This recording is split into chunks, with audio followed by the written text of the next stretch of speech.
Rev up your engines!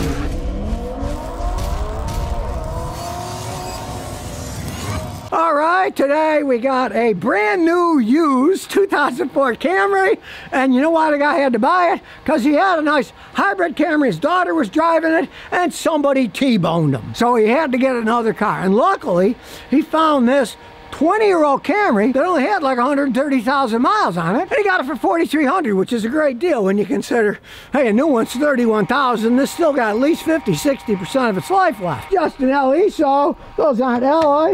Those are plastic hubcaps, but from far away they look perfectly fine. And yeah, people put seat covers on because this has old fabric. It's a little bit worn, but the back seats are still in really good shape, and they got huge trunks. Now, he's owned it for 7 months. He's done nothing except change the oil, and it even came with a cute little trailer. It's got a little hitch that he can pull garbage and stuff with.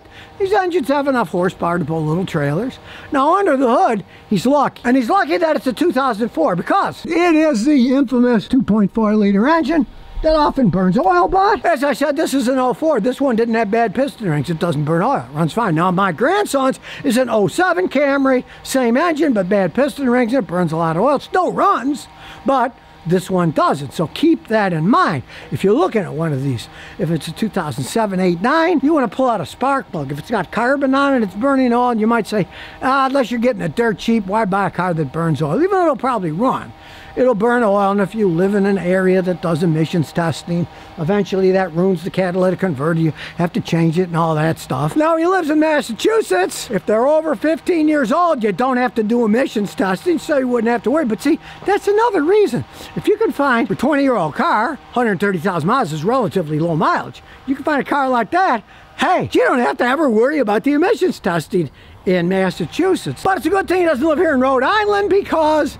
that's 25 years before you don't have to do an emissions test. So, I mean, I know a lot of people, they'll register their stuff in New Hampshire, where they let anybody register and they don't have any hassle with that. There's always ways around things that people can figure out, but one of the big advantages of buying a Toyota that's a really reliable car, if you live in an area like Massachusetts, after 15 years, you don't have to get the emissions testing done. Some stupid light comes on and they tell you it's going to be $1,000 to fix it. If it runs okay, you can just ignore it. Now, even back in these days in 04, Toyota knew how to undercoat these things. There's no rust going through. The paint's still in really good shape. The undercarriage is still solid. You can see it's got a really nice draw-tight hitch on it too, and that came with the whole deal. A lot of older technology is better than the new technology when it comes to longevity, right? Let's say this was an electric car. I would never buy a 20-year-old electric car. The battery's going to cost a fortune. These old things weren't made that way, and they still get decent gas mileage. I mean, he gets like 29, 30 miles a gallon on a highway. Who could complain? Now, his wife, I guess, complains it's not fast enough. It's all relative to people, right? The other day, a guy brought me a brand new Acura TLX, 350 horsepower, right? Screaming. He said, I wish it was a little faster. I said, this guy's out of his mind. This thing is faster than anything needs to be, right?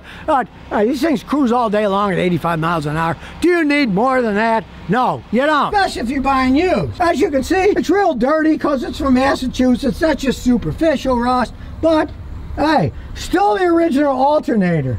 Still the original starter. Now, it's not the original battery. That's a Duralast AutoZone one, but most of the stuff's still original equipment, even though it's 20 years old, because they make them better. Right, here we have Camry North America 04, made in Kentucky. So, we'll do a total analysis of it, see what shape it's in. It does a basic topology scan. Doesn't do the one with 20 different things, right? But we'll see what's happening. Doing its thing, we'll look around. The dash is still good, and it's got all these little animals floating around here. That's not stock, but he's still got the stock radio. Check it out.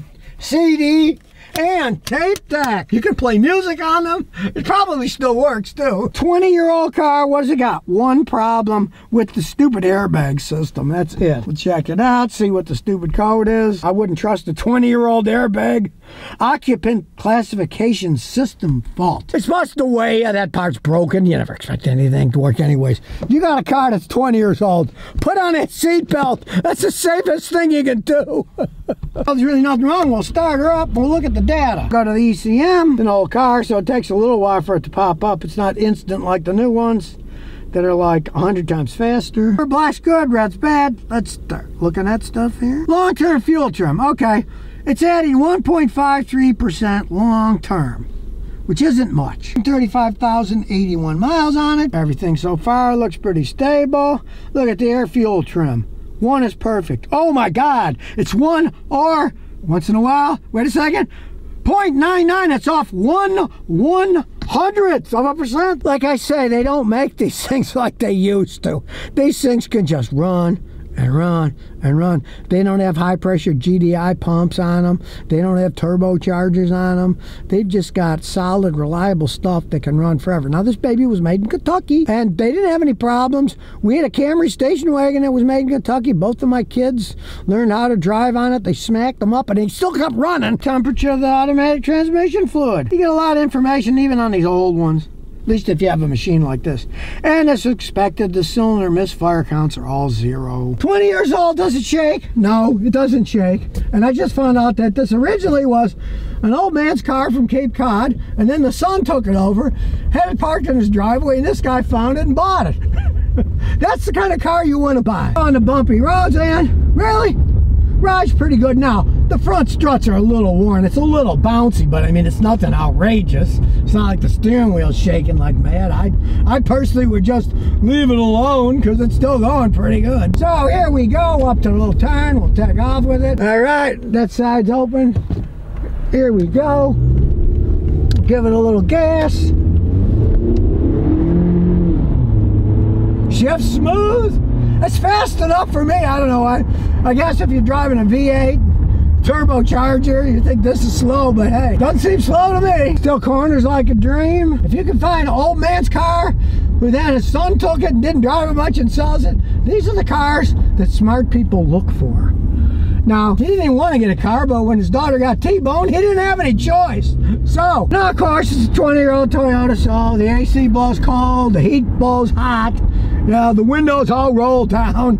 Everything still works on it. So what do I think? Well, I think if you can find a car like this for $4 grand, buy it. There are many old people that don't drive much, and the advantage of this, 5 years ago, they didn't have to do emissions testing in Massachusetts. Even though it's an '04, Toyota knew how to coat them so it's not rusted. Funny, before he bought this, he was looking at a Ford Edge, and it was newer. Took it to his mechanic. The guy put it in a lift. He said, "Get away from this thing. The body's ready to fall off. It's all rotting away." And it was 10 years newer than this thing was.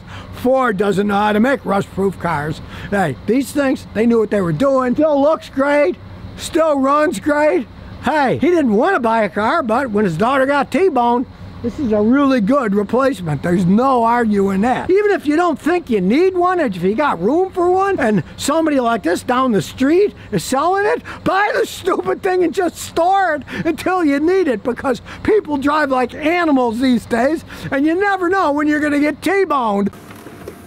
And here's some bonus questions and answers. BTZ68 says, I got a 2010 Acura ZDX. The steering gear was leaking it, so I took it to a Honda dealer. They took it off, and we sent it to a repair shop that fixed it. I put it back in, and the light is still on. Help. Obviously, someone screwed up, right? This is the problem with a lot of this high-tech technology. The guys that are working on them either don't know what they're doing or don't give a crap. Whenever you do steering gear thing on these modern cars, they're all computerized. Everything has to be reset by a computer so that it will work with the car. So after that work was done, it would have to be reset. I've got a big fancy computer. You put it in, and it will reset the steering angle and all this other stuff, right?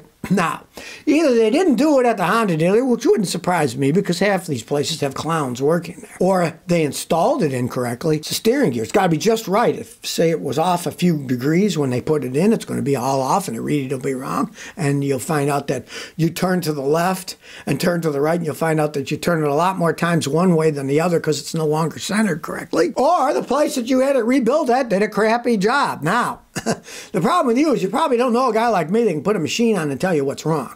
And you're left with the dealership. The fact that they did that work and brought it back to you and you have the light on and they don't know what's wrong shows you they're a bunch of idiots. They either don't care or they don't know how to fix it. That's the problem with this high level of technology. Even a simple thing like that, when you put it in, you have to have it recalibrated with a computer. Maybe these guys just didn't get it. If I were you, I would go, if you can find a guy like me, some good shop that really knows how to work on Acuras and Hondas, that has the fancy equipment, hook it up and tell you what they think is wrong. Tell them exactly what was done. They might say, oh, well, the unit's no good. They didn't rebuild it right. Or they just didn't reprogram it right, and they will. Start there. So if you never want to miss another one of my new car repair videos, remember to ring that bell.